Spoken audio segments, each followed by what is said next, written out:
What's up guys, this is iDeviceLab009 and in today's video I'm going to be installing iOS 7.1.2 untethered on the iPod Touch 4th generation. So if you watched my previous video, you know that I downgraded it to 5.1.1 from iOS 6.1.6 using the Array v6. So the idea for the iPod Touch 4th generation is that LuxGD has ported Synacax exploit into legacy iOS kit, so you can downgrade the iPhone 4S and iPod Touch 4 to any iOS version. This includes 7.1.2 as well. So if you watch my previous video on 7.1.2, you know that Powner Blue has ported it to the iPad 1st generation, but it was only iOS 7.0, and then Amy and Nicole ported iOS 7.1.2. So the idea is that the iPhone 4 runs iOS 7.1.2 natively, and it was figured that the iPad 1, the iPod Touch 4 can also run iOS 7 since they have the same processor A4. So let me show you how to get everything set up. So for legacy iOS kit, you will click on code and download zip. I already have it downloaded, so I am going to stop, but you will have legacy iOS kit folder here. Open a terminal window, do cd space and drag and drop it into the terminal and click enter. And now to launch it, do /restore.sh and now plug in your iPod Touch. So I plugged in my iPod Touch 4, and as you can see, if I go to settings, general, about, we are on 6.1.6 and let's upgrade it to 7.1.2. So I am going to launch it one more time.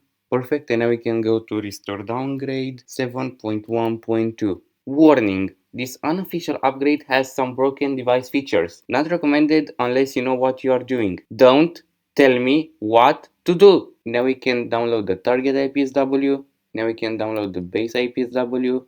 Now we can select the target IPSW, which is 7.1.2 restore IPSW. Now we can select the base IPSW, which is 6.1.6. And now we can start the restore. Here it will ask you if you want your device to be jailbroken. I will definitely say yes. And the verbose boot I will select no, because it will show text all over the screen and we do not want that. We just want the clean, full experience. And let's do #DFU. We need to send the device to recovery mode. And now we need to hit enter to enter DFU mode, so follow the instructions shown by legacy iOS kit. Perfect, and now we can let it do its thing.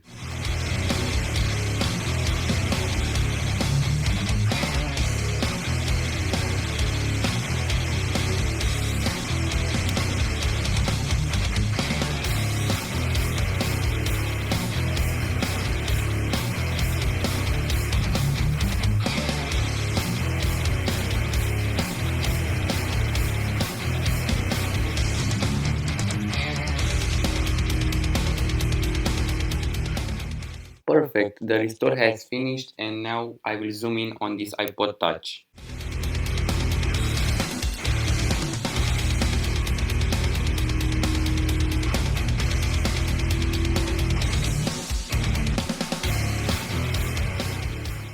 Perfect, and now let's go to the setup screen. English, Romania, let me connect to Wi-Fi, enable location services, set up as new iPod Touch, skip this step, skip, agree, don't set up passcode, continue, don't send, and welcome to iPod.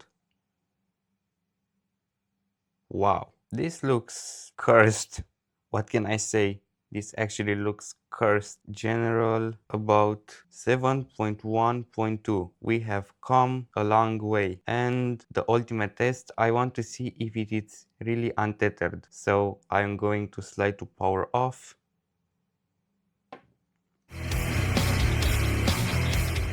And now I am going to power it on. And let's see if we go to recovery. If we go to recovery, that means that we need to boot it with a computer.